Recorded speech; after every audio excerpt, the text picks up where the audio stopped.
from 6 years old, he told me that I better get my shit together and get a job because his money's his money and it's going to the dog. And he's like, I remember 8 years old, verbatim, I told him I wanted an electric guitar so I could be a rock star.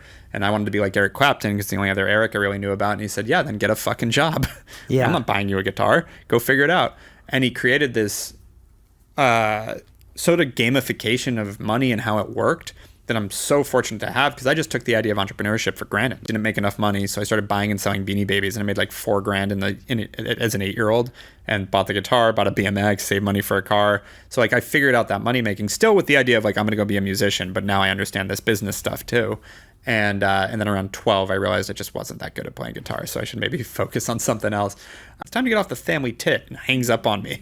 Yeah. Like, so he had that Thanks, little Dad. bit. Yeah, I'm just like looking at my phone, like what?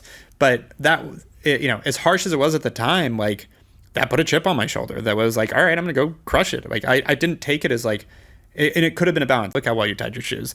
So I had this balance of like hyper proud mom and a kind of a hard ass dad that like, because I think if kids are just beaten up, then their confidence goes out the window and you're not gonna do anything. But with that balance of like a super supportive mom and a dad that, after I started doing my own thing, really came around and then was a great mentor once I started my own companies. I think it put that chip on that, like when I had a trust fund that I still to this day haven't touched, because my parents split when I was 15. My mom was concerned that there was a lack of trust between them, as there can be. And I do think that allowed me to stand on my own 2 feet. I think there is a happiness in that. And then once I started making money, started investing with him, and there was like a pride and a self-sustaining thing that I was able to accomplish because of that push that I really appreciate.